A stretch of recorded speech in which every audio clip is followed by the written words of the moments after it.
Deus seja louvado. Nós vamos continuar em nossa série de mensagens, Rei dos Reis, exposições do Evangelho de Mateus. E hoje nós vamos para Mateus capítulo 22. Mateus capítulo 22. E o título de nossa mensagem hoje é A Lei do Amor. A Lei do Amor.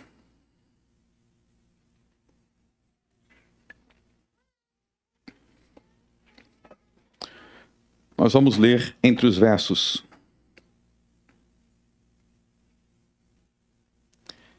34 até o 40. 34 e 40. O número do boletim está invertido. É 34, não 43. Vamos ler. E os fariseus, ouvindo que ele fizera emudecer os saduceus, reuniram-se no mesmo lugar.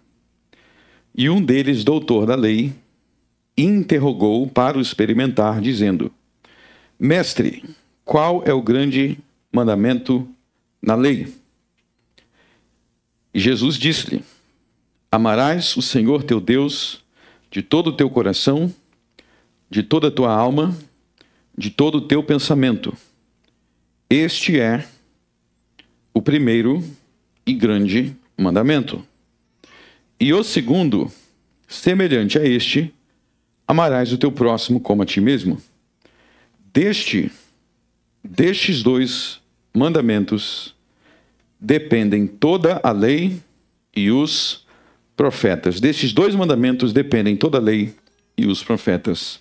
Amém. Então, meus irmãos, nós estamos aqui na última semana de vida de Jesus, poucos dias antes dele morrer, e Jesus estava em Jerusalém por ocasião da festa da Páscoa e dos pães ázimos, no qual os israelitas, e não somente israelitas, crentes de outras nações do mundo inteiro, celebravam e adoravam a Deus pela libertação da escravidão do Egito que aconteceu no tempo de Moisés. Então era um tempo de celebrar a libertação, era um tempo de celebrar a aliança. Esta era uma grande festa para os crentes do Velho Testamento, a festa da Páscoa. Lembrando que a nova aliança inaugurou-se somente a partir da ressurreição de Jesus. E nós vimos que nesta ocasião, Jesus ele estava sendo desafiado por diversos tipos de víboras, serpentes venenosas. Nós vimos que Jesus foi desafiado desde o capítulo 21 pelos sacerdotes levitas. Nós vimos que Jesus foi desafiado pelos saduceus. Nós vimos que Jesus foi desafiado pelos herodianos. E aqui nós vemos o desafio dos fariseus. E nenhum deles que chegavam para Jesus para fazer uma pergunta, eles nunca chegavam para Jesus para fazer uma pergunta com honestidade, com sinceridade. Eles eram mentirosos, eles eram hipócritas, eles eram falsos, ou seja, tudo aquilo que a gente leu na confissão de pecados, na leitura do 9º mandamento, isso eram eles. E aqui nós vemos que os fariseus, no verso 34, e os fariseus ouvindo que ele fizera emudecer os saduceus. Por que isso chamou a atenção dos fariseus? Porque os saduceus e os fariseus, eles eram inimigos, eles eram oponentes, tá? Então nós vimos na semana passada que os saduceus, eles eram liberais, eles eram céticos, eles não acreditavam em anjo, eles não acreditavam em espírito, eles não acreditavam em vida após a morte, eles não acreditavam em ressurreição, eles não acreditavam em praticamente nada. Os fariseus não eram assim, os fariseus acreditavam na ressurreição, eles acreditavam na vida após a morte, eles acreditavam em anjos, tudo que os saduceus não acreditavam. Então eram dois grupos que eles não se entendiam dentro do judaísmo antigo. Eram dois grupos que tinham rivalidade. Então, de certa forma, os fariseus gostaram que os saduceus tinham sido refutados. Eles gostaram disso. Mas aí eles falaram, agora é a nossa vez. Os saduceus não conseguiram, mas a gente vai conseguir. A gente entende. Agora é a nossa vez. E aí, no verso 35, um deles, doutor na lei, interrogou Jesus para o experimentar. Então, observem essa palavra aí, ó. Para o experimentar. O que quer dizer para o experimentar? Quer dizer que a intenção deles não é boa. Eles não têm uma intenção boa. Eles, novamente, igual aos demais, eles querem pegar Jesus numa contradição, eles querem que Jesus fale alguma coisa para eles falar assim, ó, tá vendo? Falou errado. Então eles estão como os demais, como os saduceus, como os herodianos. Eles querem pegar Jesus em uma contradição, em uma... Experimentar aqui tem o sentido de tentar. Tentar, ok? E aí a pergunta que eles fazem, que o doutor da lei, um dos fariseus faz, no verso 36. Mestre, qual é o grande mandamento na lei? Mestre, qual é o grande mandamento na lei? Então, qual o teor dessa pergunta? O teor dessa pergunta é mais ou menos o seguinte. Nós vamos fazer uma pergunta para ele não vai saber, porque a gente que sabe, né? O doutor da lei, quer dizer, eu sou muito entendido. E aí, quando ele responder, nós vamos dar uma resposta melhor, e aí a gente vai mostrar para a multidão que nós entendemos mais do que ele não entende. Então, essa é a intenção. Então, a intenção é fazer uma pergunta para fazer com que eles dessem uma resposta a Jesus perante a multidão. E lembrando aí que havia uma multidão aí ao redor, tá? Tinha sempre a multidão acompanhando esses conflitos, era a festa da Páscoa, havia milhões de pessoas em Jerusalém por ocasião da festa da Páscoa. E aí Jesus vai dar uma resposta que é muito, muito importante. Vamos ver o verso 37. Então, verso 37. E Jesus disse-lhe: Amarás o Senhor teu Deus de todo o teu coração e de toda a tua alma e de todo o teu pensamento. Este é o primeiro e grande mandamento. E o segundo, semelhante a este, é: amarás o teu próximo como a ti mesmo. Então aí, eles perguntaram qual é o grande mandamento na lei. E Jesus não somente responde sobre o maior, mas ele também responde sobre o segundo maior. Então vamos ver onde estão esses dois mandamentos que Jesus citou aí. O verso 37 está lá em Deuteronômio 6. Inclusive, no nosso sermão sobre os herodianos, há 2 semanas, nós lemos Deuteronômio 6 também. Então abre lá em Deuteronômio 6.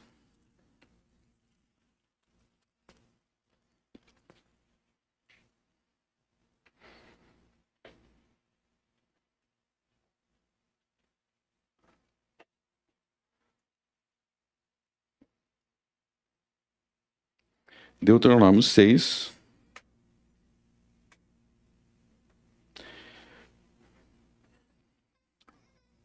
Nós vamos ler a partir do verso 1, para a gente entender o contexto mais amplo. Estes, pois, são os mandamentos, os estatutos e os juízos que mandou o Senhor vosso Deus para ensinar-vos, para os cumprires na terra que passais a possuir. Para que temas ao Senhor teu Deus e guarde todos os seus estatutos e mandamentos que eu te ordeno, tu e teu filho, e o filho de teu filho, todos os dias da tua vida, e que teus dias sejam prolongados.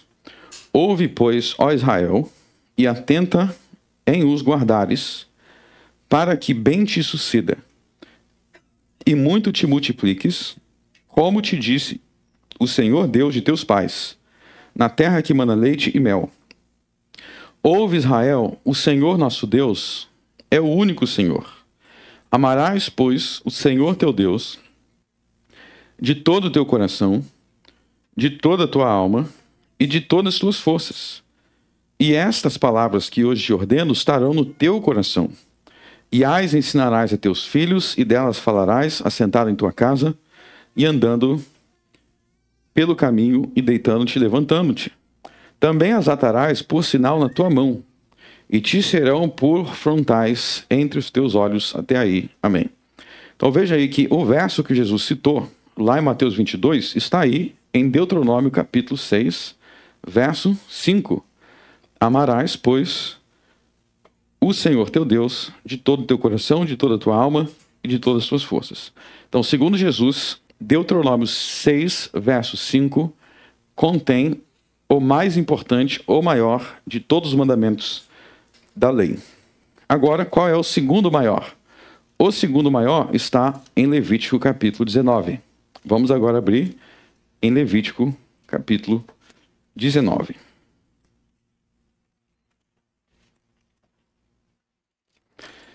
Levítico capítulo 19.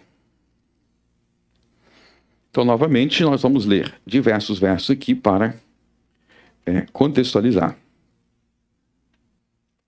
Então, vamos ler a partir do verso 9. Levítico 19, 9.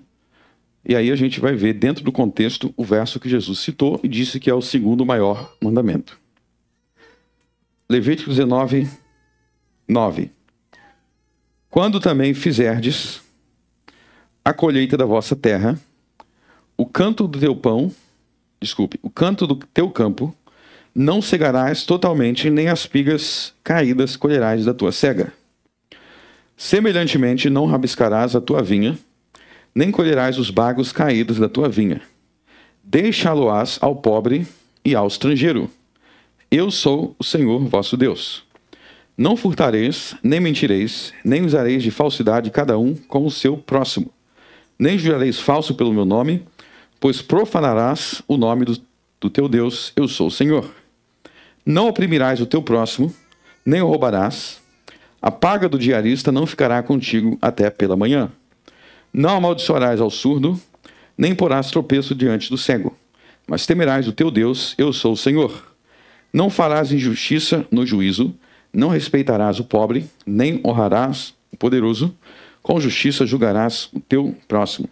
Não andarás como intrigante entre o teu povo, não te porás contra o sangue do teu próximo. Eu sou o Senhor. Não odiarás o teu irmão no teu coração, nem deixarás de repreender o teu próximo, e por causa dele não sofrerás pecado. Não te vingarás, nem guardarás ira contra os filhos do teu povo, mas amarás o teu próximo como a ti mesmo. Eu sou o Senhor. Agora pulem para o verso 32. Diante dos cabelos brancos te levantarás, e honrarás a face do ancião, e temerás o teu Deus. Eu sou o Senhor. E quando o estrangeiro peregrinar convosco na terra, não o oprimireis.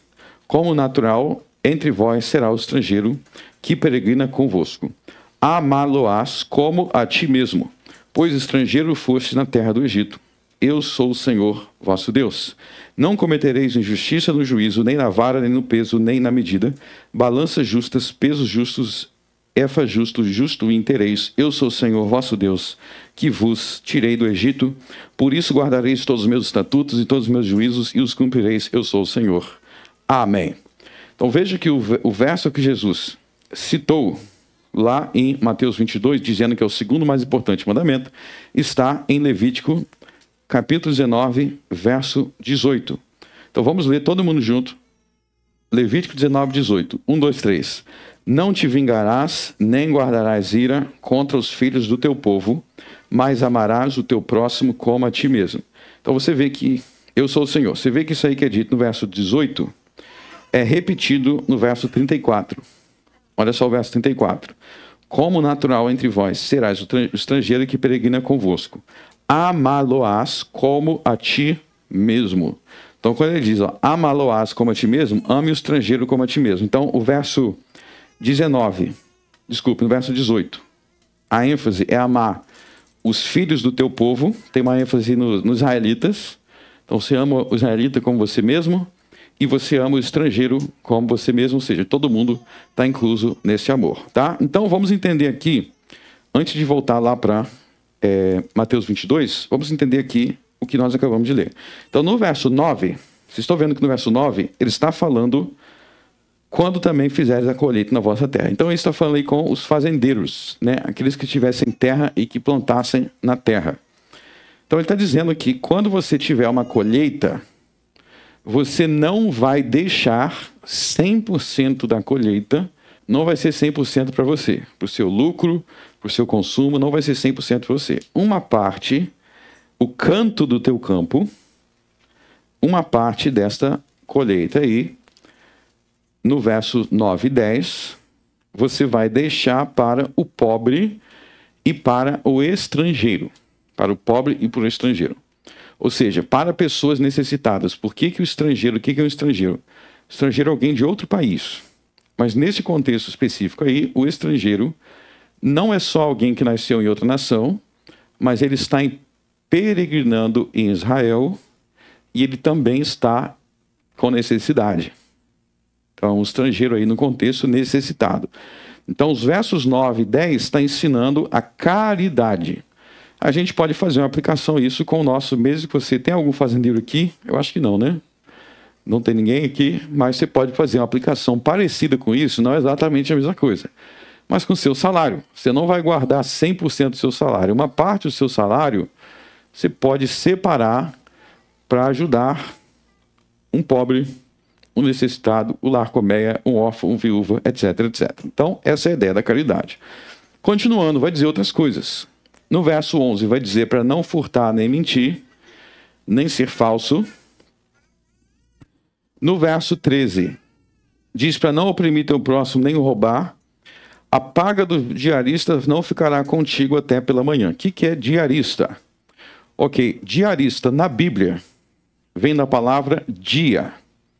É alguém que era contratado para trabalhar por você só por aquele dia ou por dias consecutivos, mas não era um trabalhador fixo. Então, a gente ainda tem essa ideia, a gente só não chama muito de diarista, mas a gente tem a ideia, por exemplo, vamos dizer que tem alguém que precisa consertar um cano na sua casa. Ele vai naquele dia, ele conserta, ele não é um empregado seu fixo. Então, o diarista nos tempos bíblicos, ele recebia o seu pagamento naquele dia, porque ele não tinha um compromisso a longo prazo, que era diferente do servo. O servo, ele era pago quando ele começava a trabalhar por um número fixo e prolongado de anos. Aí você pagava ele de antemão. Então, quando ele diz, a paga do diarista não ficará contigo até pela manhã quer dizer o dia seguinte. O que significa? Que significa que você combinou ele de pagar ele hoje, você tem que pagar ele hoje. Ou seja, você tem que pagar as pessoas no dia que você combinou. Então, se ele é um diarista, você combinou hoje, você tem que pagar hoje. Ou seja, o verso 13 está falando sobre a fidelidade no pagamento daqueles que trabalham para nós. Verso 14. Não amaldiçoarás ao surdo, nem porás tropeço diante do cego. Esse amaldiçoar e esse tropeço aí tem um significado muito importante. Porque ele está falando de dois tipos de deficiência. A surdez é uma deficiência no ouvir. A cegueira é uma deficiência no enxergar. Agora presta atenção. Não amaldiçoarás ao surdo. Amaldiçoar é algo que você fala, você lança uma maldição. O surdo não consegue ouvir que você amaldiçoa ele, não é isso? Não porás tropeço diante do cego. O cego não consegue enxergar, então ele não viu que você colocou o tropeço. Então aqui ele não está simplesmente falando para não fazer um mal contra essas pessoas. Mas ele está sendo mais específico, ele está falando, não se aproveite das deficiências dessa pessoa. Ele é surdo, ele não consegue ouvir, então não faça algo aproveitando daquela deficiência. Ele é cego, ele não consegue enxergar, não faça algo aproveitando-se daquela deficiência, entendeu? De forma específica. É interessante perceber que a lei de Deus, ela não trabalha somente com categorias genéricas. Ela trabalha com coisas específicas. Então, o diarista, ele tem algo específico, que é receber o dinheiro dele a cada dia. Então, não deixarás a paga do diarista até pela manhã. O cego não enxerga, tem um mandamento bem específico para o problema dele. Isso nos ensina que nós devemos nos preocupar não somente com as necessidades genéricas das pessoas, mas nós devemos olhar para os seus problemas de maneira específica e individual. Continuando. Não farás injustiça no juízo. Então, esse juízo aí é um contexto de um tribunal. É um contexto de um tribunal.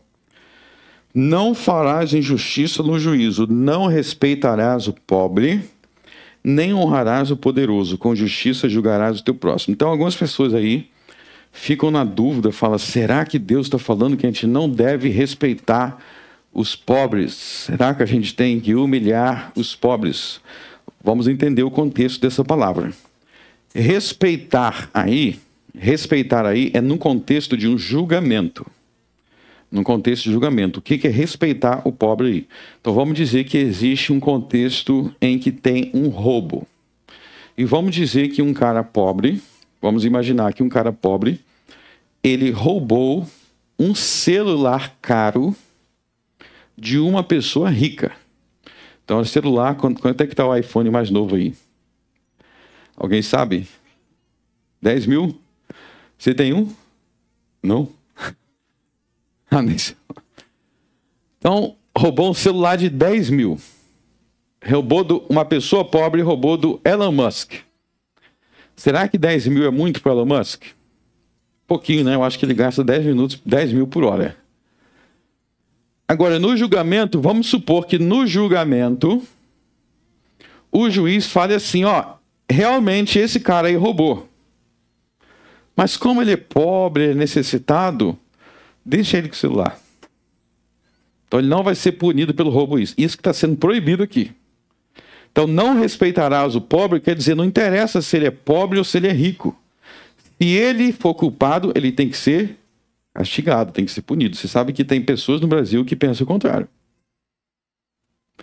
Então, não respeitarás o pobre no contexto do julgamento. Quer dizer, não leve em consideração se ele é pobre. E também não honrarás o poderoso, quer dizer, também não leve em consideração quem é poderoso. Você tem que julgar de forma justa. Então tem os dois lados. Vamos favorecer o pobre, vamos favorecer o rico. Deus está falando, não. Vamos favorecer o que é o certo. Continuando. Não andarás como intrigante entre o teu povo. O que é intrigante? No português moderno, fofoqueiro, tá? Não seja um fofoqueiro causando intrigas, causando dissensões. Não te porás contra o sangue do teu próximo, ele está falando de homicídio. Verso 17. Não odiarás o teu irmão no coração. E aí tem algo bem interessante no verso 17. No verso 17 diz assim, ó, não deixarás de repreender o teu próximo.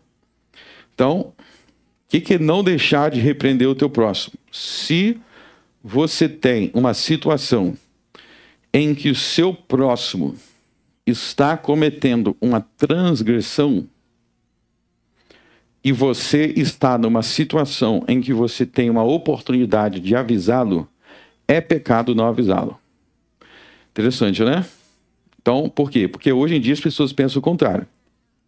Então, hoje em dia, se você vê alguém mentindo e você fala assim, cara, não fica mentindo dessa forma, as pessoas vão entender que você não gosta delas e você está odiando elas. Hoje em dia, se tem alguém da sua família que é adúltero, se tem alguém da sua família que é ladrão, você chama essa pessoa para conversar, ou você repreende essa pessoa, não seja adúltero, não seja ladrão. Qualquer um dos 10 mandamentos de Deus. As pessoas entendem que você é ruim. Que o certo é você acobertar. Não é assim? O certo é você acobertar. Isso aqui está dizendo que não. E está dizendo, não deixes de repreender. Então, se você me vê roubando, mentindo, passando a perna em alguém, e você não me repreender, você me apoiar, você me acobertar, você pecou. Não deixarás de repreender o teu próximo. Por causa dele, não sofrerás pecado. Agora veja que esse verso 17, que manda não deixar de repreender o teu próximo, deve nos levar à seguinte percepção. Que no verso seguinte é onde está escrito, amarás o teu próximo como a ti mesmo. Então, Algumas semanas atrás, nós pregamos sobre João Batista. Vocês lembram o que João Batista falou para aquele pervertido Herodes? Ele falou: você é raça de víboras porque você está cometendo adultério. Ele chamou atenção para aquele adultério e a gente falou aqui como que aquela família era corrupta, assassina, e João Batista foi lá e pregou. E aqui nós vemos então que João Batista era uma das únicas pessoas que teve acesso a Herodes e que amou Herodes. Você para pensar que João Batista amou Herodes? Amou Herodes? Como assim? Mas ele chamou de raça de víboras? O que João Batista fez foi o quê? No verso 17. Ele repreendeu Herodes. E foi um bem para Herodes. Se Herodes tivesse ouvido aquilo, Herodes sairia no céu. Então João Batista tentou levar Herodes para o céu quando ele repreendeu Herodes. Uma das características de uma igreja sem amor é onde existem pecados e ninguém nunca é repreendido. Então, uma igreja fria e sem amor é onde existem pecados e ninguém nunca é repreendido. Então, você vai abandonar sua família, você vai cometer adultério, você vai passar a perna um no outro e ninguém vai chegar com o dedo na sua cara e mandar você se arrepender. Isso é uma igreja sem amor. Nós acabamos de ver aqui. Então, por que eu comentei todos esses versos aqui? Para mostrar para vocês aquilo que Jesus explicou lá em Mateus 22. Porque se vocês pararem para pensar, tá vendo que o verso 18 diz assim, ó: amarás o teu próximo como a ti mesmo, eu sou o Senhor? O que esse verso aí está indicando é que esse amarás aí é um resumo de todas as coisas que os versos anteriores explicaram. Então, vou repetir. Quando o verso 18 manda amar, o significado desse amor foi explicado nos versos anteriores, desde o verso 9, que nós lemos. Então, se a gente se perguntar o que é amar? Amar é fazer caridade. Amar é pagar os seus funcionários em dia. Amar é não roubar, não mentir, não jurar falso pelo nome de Deus, não oprimir teu próximo, etc, etc, etc. Esse é o significado de amar. De forma que o mandamento amarás o teu próximo como a ti mesmo é um resumo de muitos outros mandamentos. Vamos voltar para Mateus 22 para ver que é exatamente isso que Jesus diz. Vamos voltar para Mateus 22.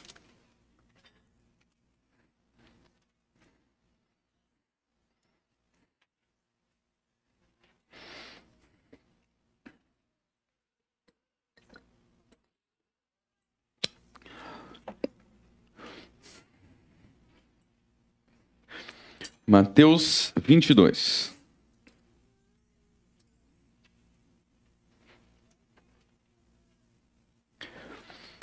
Então veja bem, no verso, como acabamos de ver, no verso 37, Jesus cita Deuteronômio 6:5.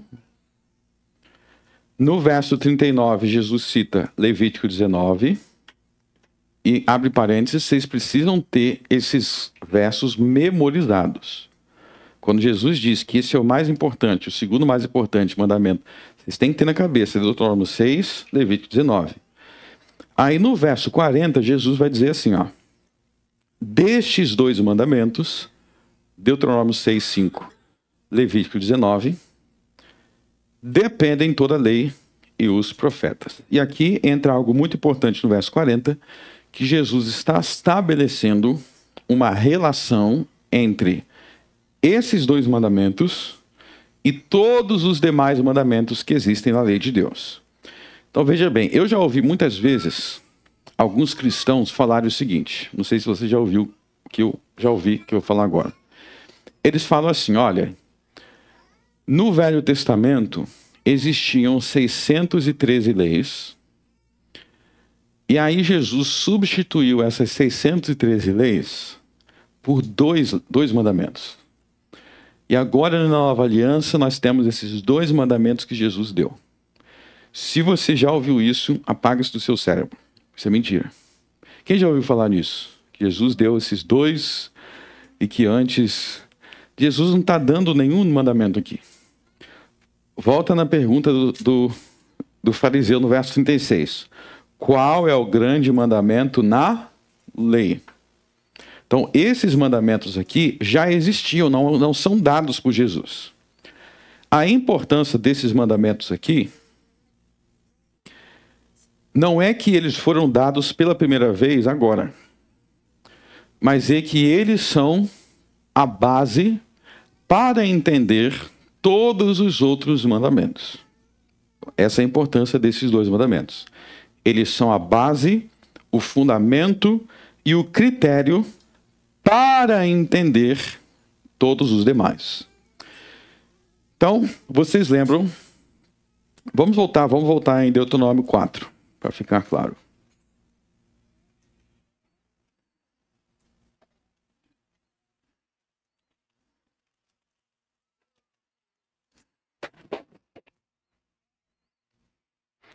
Deuteronômio capítulo 4.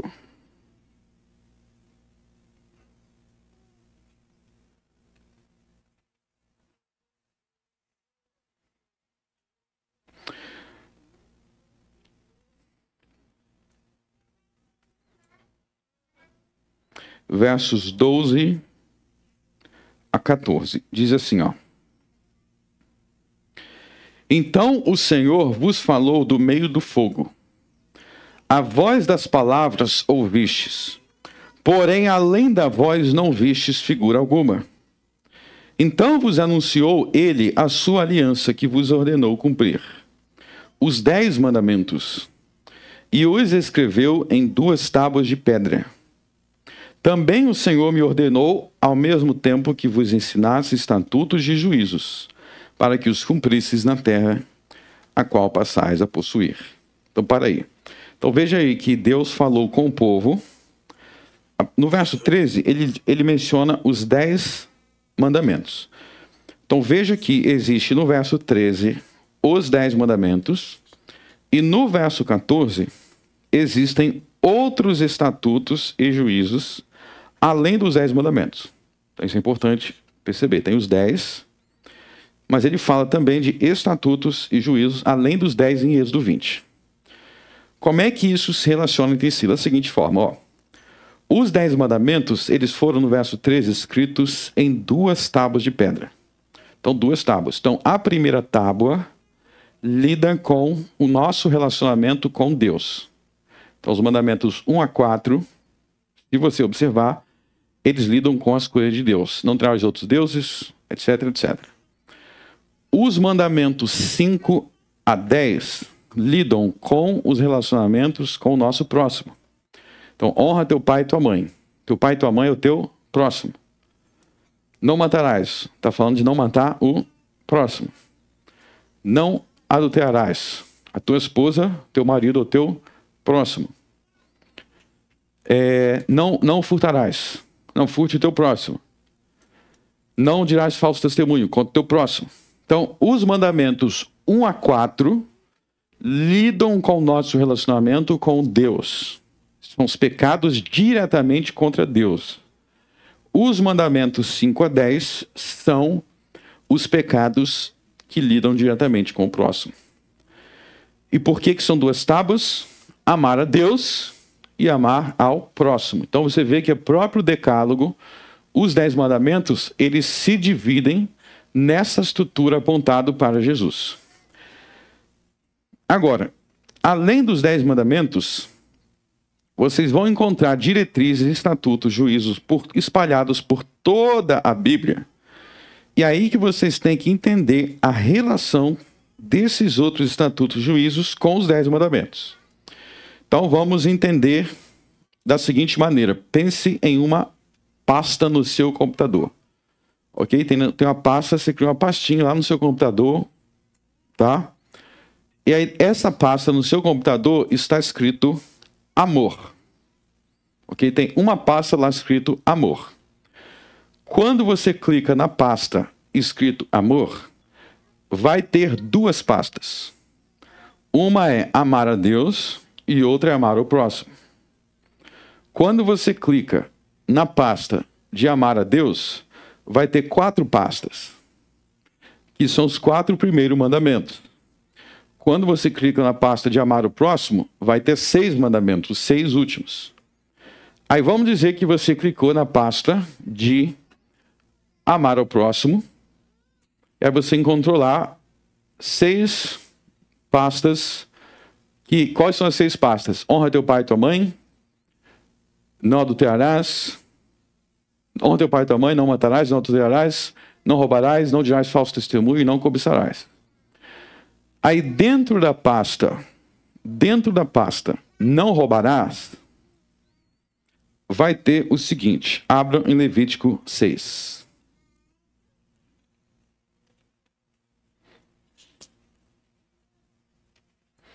Levítico capítulo 6.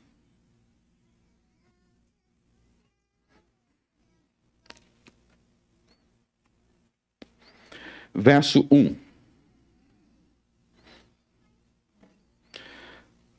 Falou mais o Senhor a Moisés, dizendo: quando alguma pessoa pecar e transgredir contra o Senhor, e negar ao seu próximo o que lhe deu em guarda, ou o que deixou na sua mão, ou roubo, ou que reteve violentamente ao seu próximo, ou que achou perdido e negar com falso juramento, e fizer alguma coisa contra coisa de todas em que o homem costuma pecar, para aí.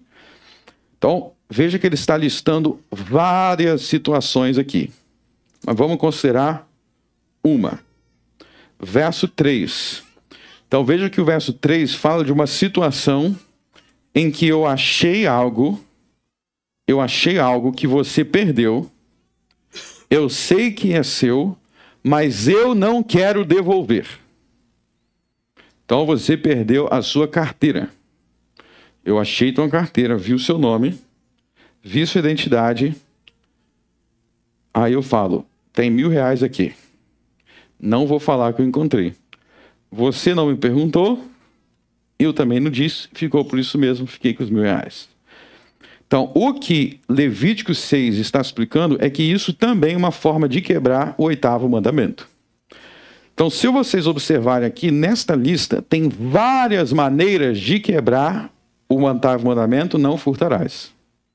Ou seja, esses estatutos, esses juízos que Moisés deu, são explicações das diferentes maneiras de quebrar os 10 mandamentos. Ou seja, quando você vai entender os 10 mandamentos, não é suficiente você ficar na lista de Êxodo 20.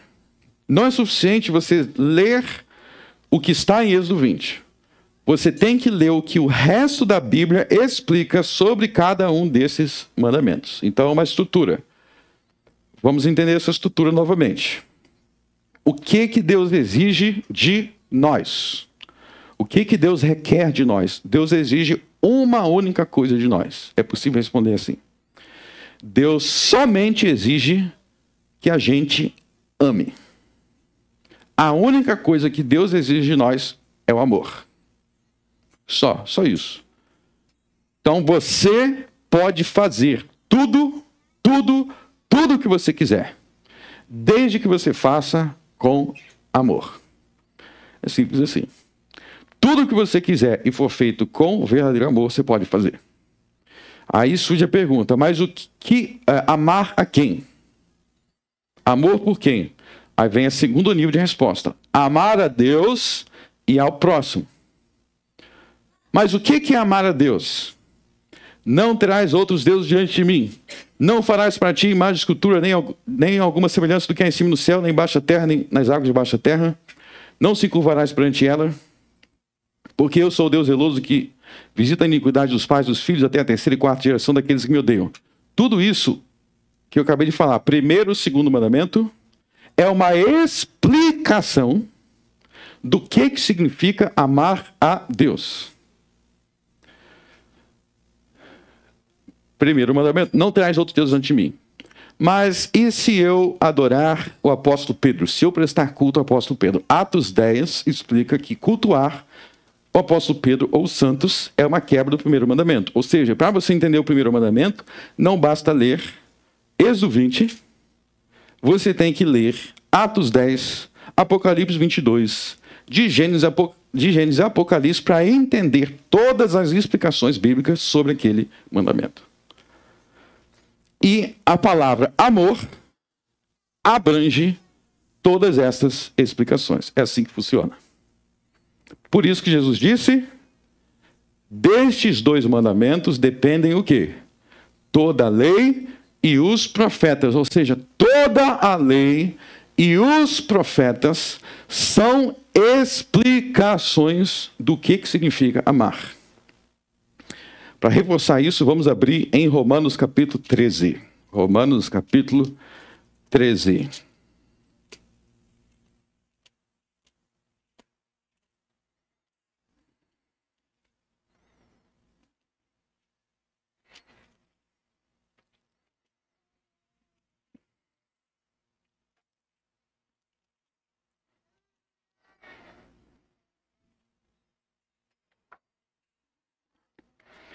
Romanos 13, verso 8. A ninguém devais coisa alguma, a não ser o amor com que vos ameis uns aos outros. Então a única coisa que nós devemos ao nosso próximo é o amor. Aí pode surgir a pergunta. Então, mas e se um homem disser que ele ama outro homem e que ele quer se casar com esse outro homem?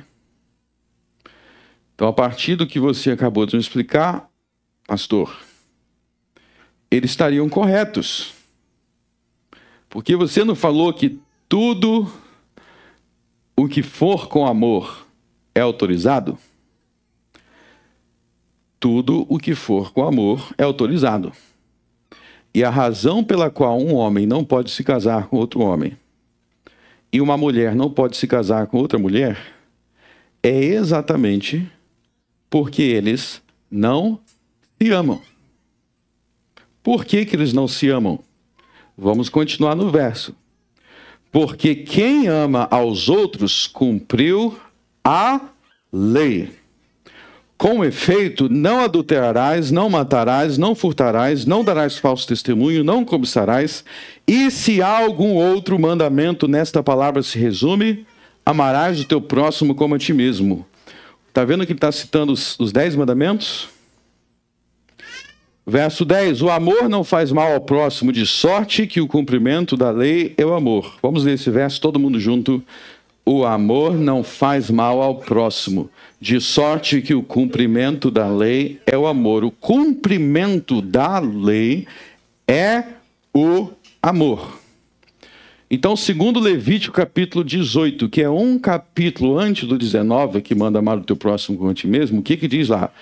Homem não deitará com homem como se fosse mulher. Se o cumprimento da lei é o amor, existe esse tipo de amor entre homem com homem, não é verdadeiro amor, porque o amor é o cumprimento da lei.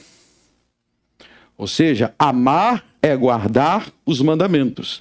O que significa que se você não conhece ou despreza os mandamentos, você não conhece e despreza o amor.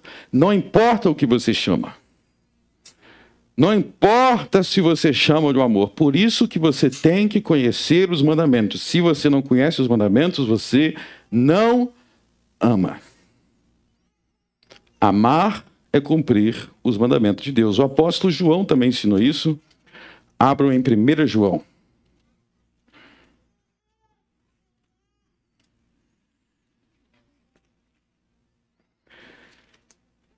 1 João, capítulo 5.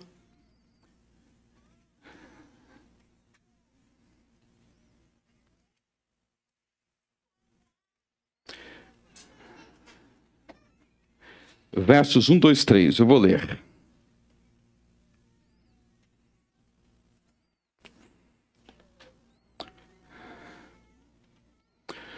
todo aquele que crê que Jesus é o Cristo é nascido de Deus.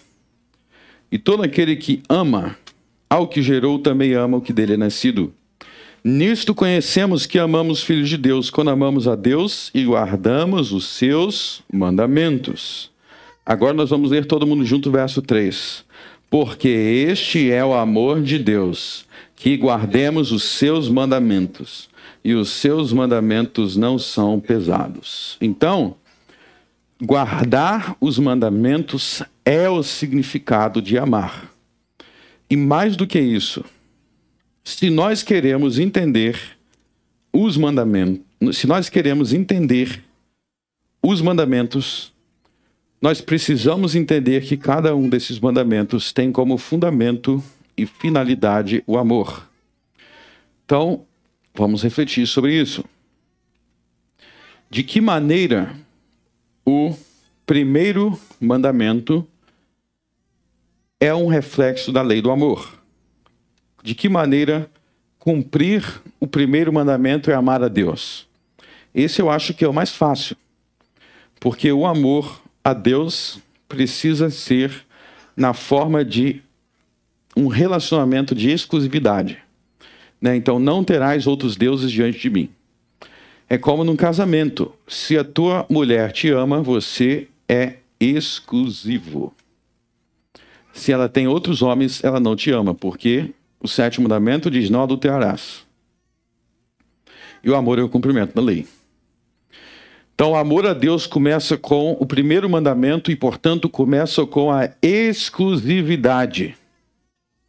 Quando existem outros sendo cultuados, quando existe outra coisa que toma o lugar do absoluto, daquele que é o absoluto, nós não estamos amando a Deus.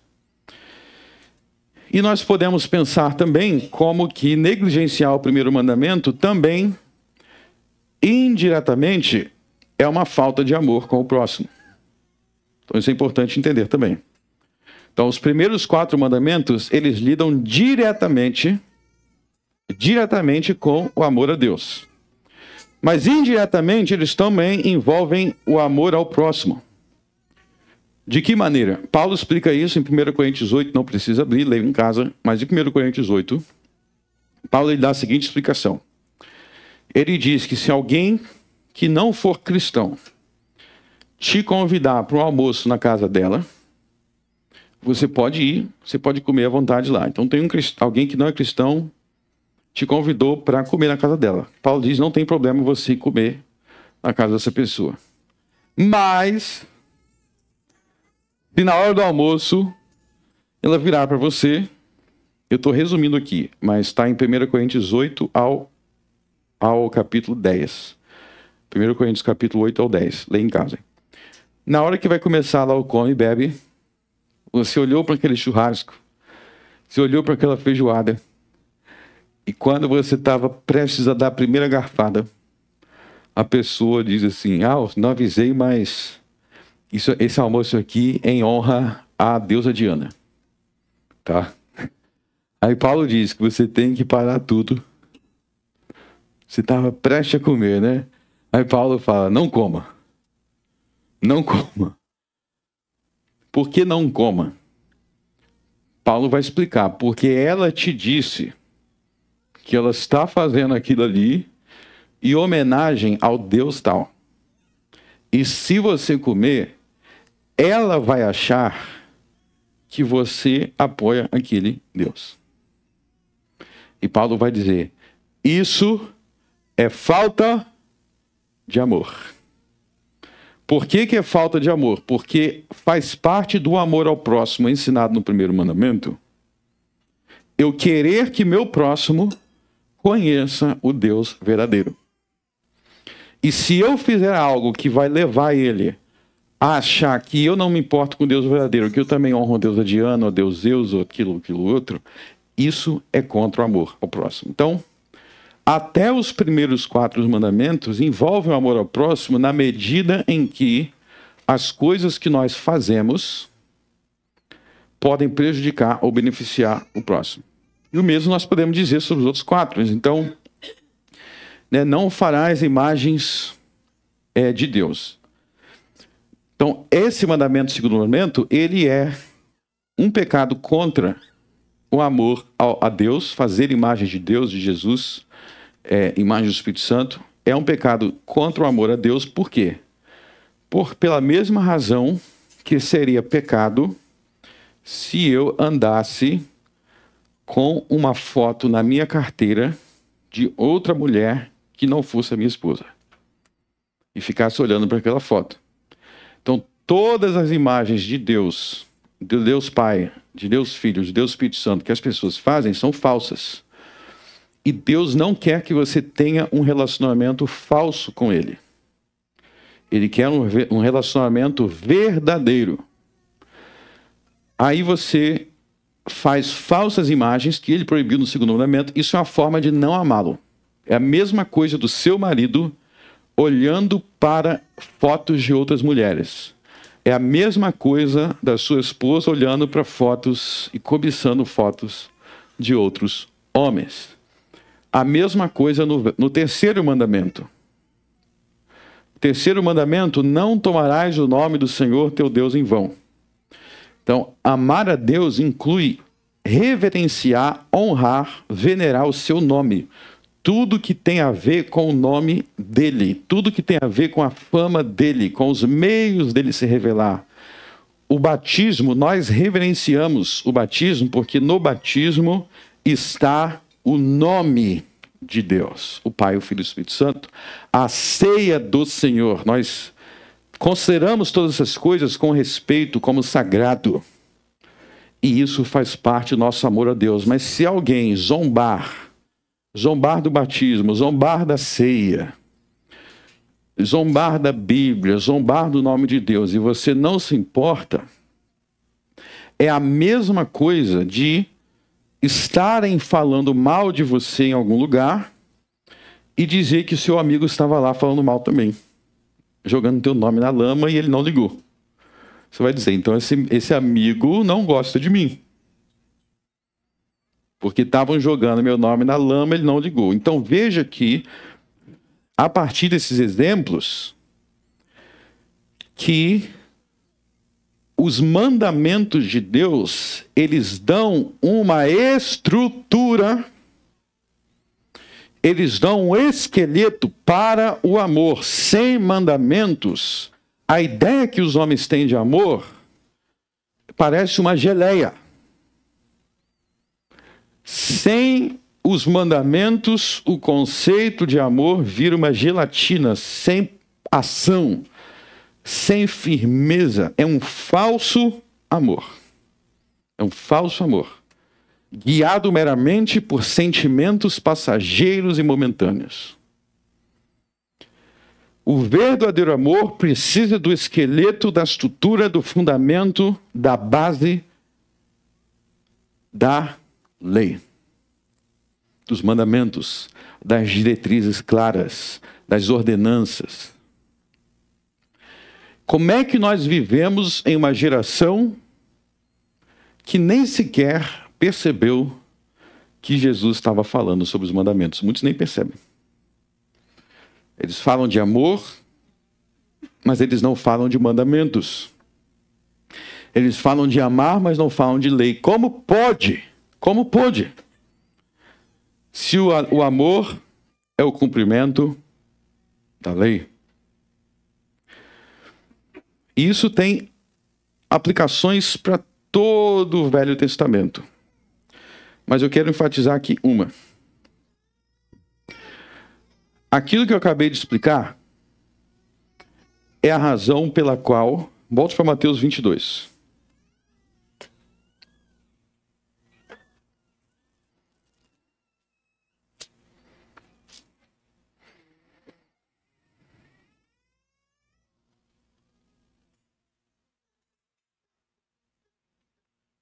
Verso 40. Vamos ler todo mundo juntos, verso 40. Destes dois mandamentos dependem toda a lei e os profetas. Lei e os profetas é a forma de Jesus se referir ao Velho Testamento. E o povo daquela época, de forma geral. O Velho Testamento eles não chamavam de velho, porque ainda não tinha o Novo. A lei e os profetas é o Velho Testamento. E muita gente lê o Velho Testamento e não percebe que o Velho Testamento está banhado de amor, porque eles têm a perspectiva errada de amor, ou no mínimo superficial, e por isso não percebem o amor onde ele muitas vezes se encontra. Então vou dar um exemplo disso, de algo que muitas pessoas já me questionaram. Então muitas vezes você vai ler, por exemplo, o Velho Testamento, você vai ler sobre muitas guerras. Você vai ler sobre as guerras contra os filisteus, você vai ler sobre as guerras contra os cananeus, você vai ler sobre as guerras contra os babilônicos, contra os assírios, contra os sírios, contra os edomitas, várias guerras. E você vai ler que alguns dos personagens, eles são tratados como importantes, porque eles lutavam nessas guerras, eles tinham coragem de lutar nas guerras. Então, muitas vezes, os personagens mais enfatizados são aqueles que eram os mais corajosos para lutar nessas guerras. E muitas vezes você lê isso e fala, poxa, tem tanta guerra, eu queria que houvesse mais amor. Por que esse povo não se amava tanto? E agora a gente chegou no Novo Testamento e agora sim tem amor. Abra em Deuteronômio capítulo 20. Isso aqui é um exemplo que eu vou dar. Mas eu quero que vocês entendam que todas as narrativas de guerra do Velho Testamento estão te ensinando sobre amor.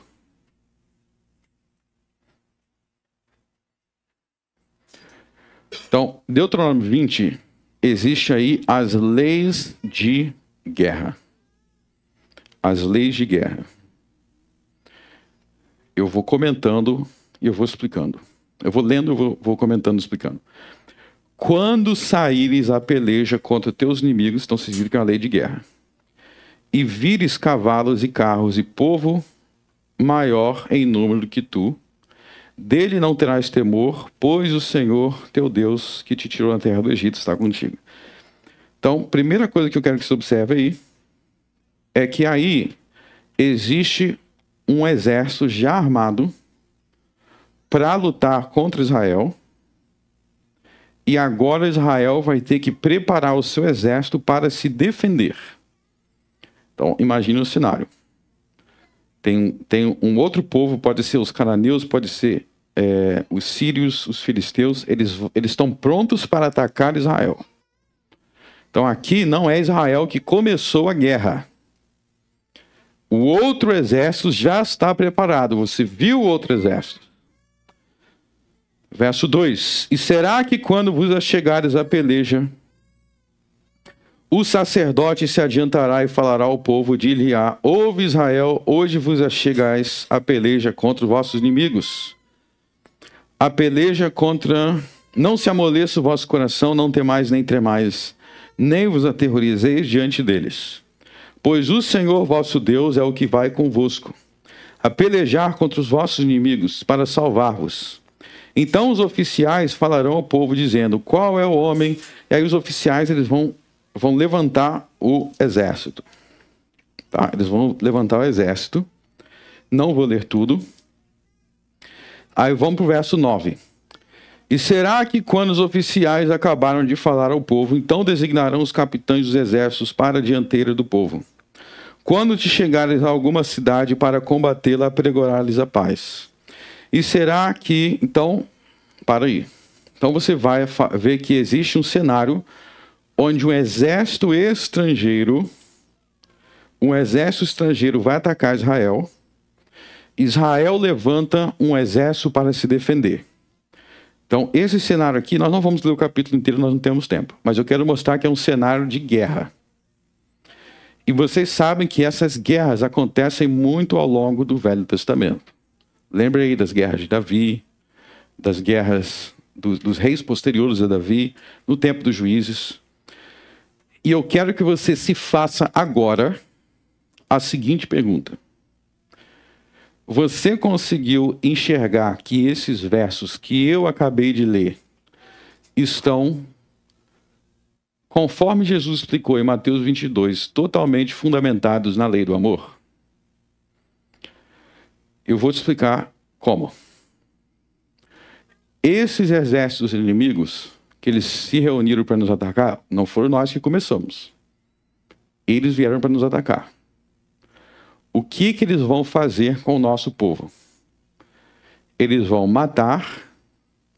Matar seria a transgressão de qual mandamento? 6º. Eles vão tomar os nossos bens. 8º. Eles vão estuprar as nossas mulheres e as nossas filhas. 7º. Então só aí eu já falei de 3 mandamentos que eles vieram para quebrar. O que se faz na guerra? Mata, rouba, estupra. O que Israel tem que fazer aqui? O que Israel tem que fazer? Tem que juntar um exército para se defender. Ao se defender, o que Israel está impedindo de acontecer? Morte, roubo, estupro.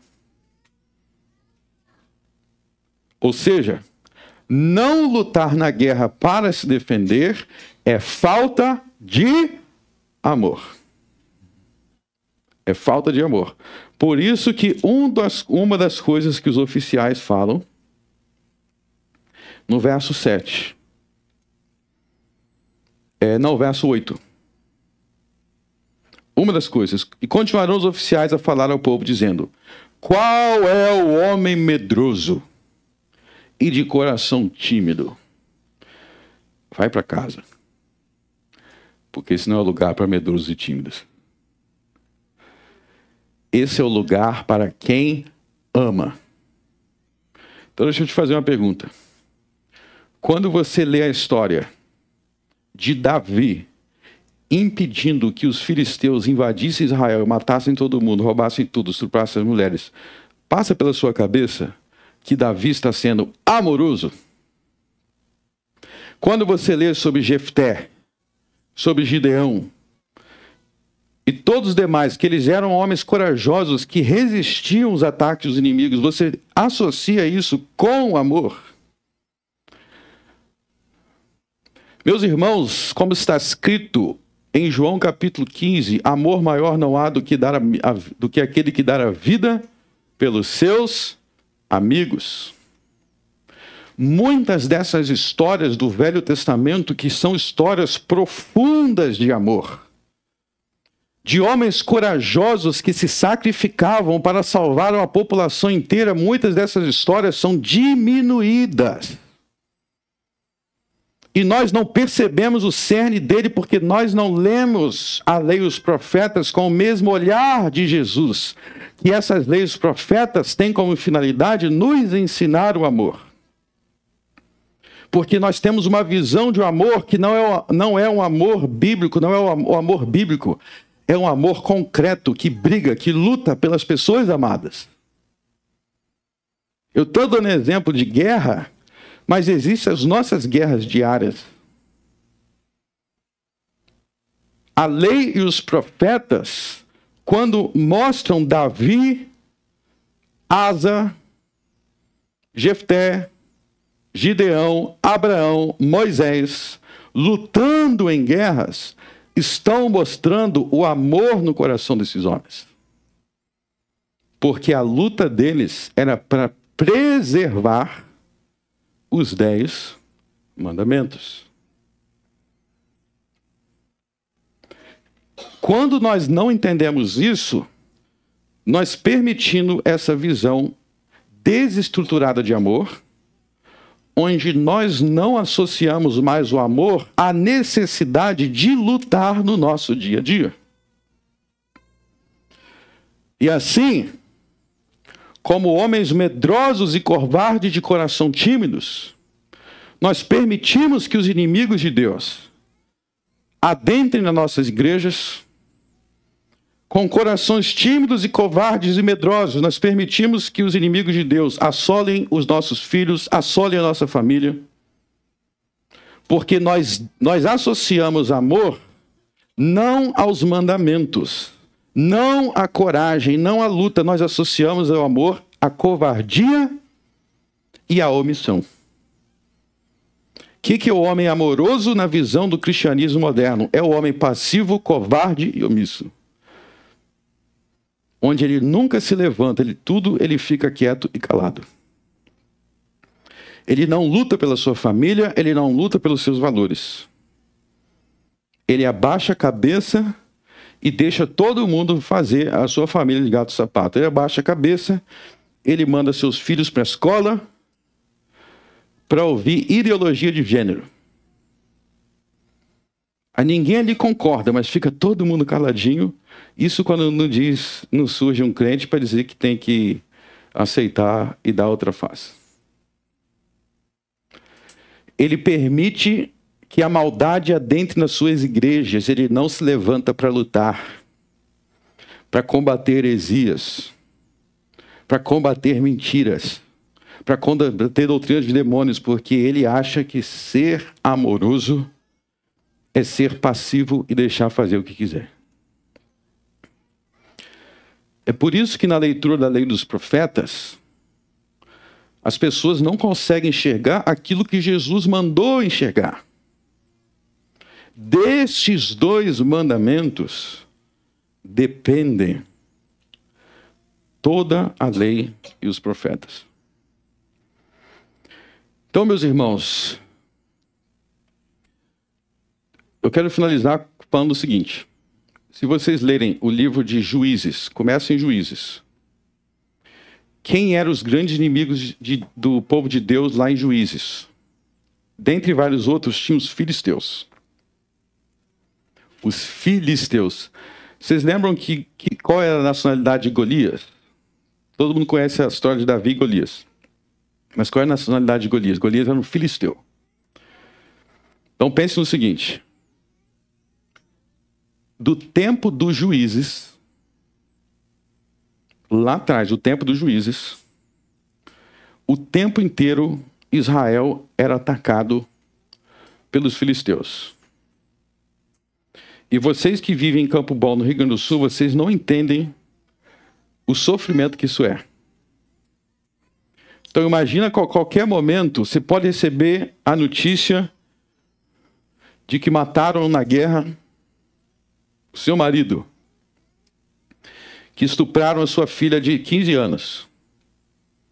Era de geração em geração os filisteus perturbando. Vocês sabem qual foi a primeira vez na história em que os filisteus passaram a ser obrigados a respeitar Israel? Foi com o rei Davi. Que ele acabou com a raça dos filisteus. Por quê? Porque ele era corajoso. Ele lutou contra o gigante. Vocês entendem a coragem que ele teve que ter para lutar? O amor que ele teve que ter pelo seu povo, ele teve que ser não um covarde, mas um homem corajoso. É por isso que os israelitas amavam Davi. Se você ler a história de Davi, muitas vezes Davi estava sendo perseguido por Saul. E ele parava tudo, porque ele sabia que tinha uma cidade sendo atacada. Na perseguição, ele parava para defender aquela cidade. Por que a gente lê essas coisas e não entende mais? Porque a gente é uma geração que não entende mais o amor na luta. Os pecados, os defeitos, a gente enxerga com facilidade. Mas é a virtude daquele que luta para defender os mandamentos de Deus. O que é necessário para essa luta? A coragem, a virtude, a perseverança. Muitas vezes a gente não vê. E eu quero terminar fazendo um desafio para os irmãos. Aprenda a ler a Bíblia da maneira que Jesus ensinou a ler. Discernindo por trás de tudo o amor. O amor. O amor. O amor. Esta é a lei e os profetas. Vamos orar. Senhor, meu Deus, Não permita que eu venha a ser um homem medroso, covarde, de coração tímido. Me ensine, Senhor, a amar. Me ensine, Senhor, que amar é agir. Me ensine, Senhor, que amar é agir em favor dos teus mandamentos. Que amar é agir em favor de nossa família, de nossos irmãos e até do estrangeiro, em favor da justiça e resistindo à maldade. Que nós não venhamos ter um coração tímido que nos leve a negar tudo que a lei e os profetas nos ensinaram. No nome de Cristo eu oro. Amém.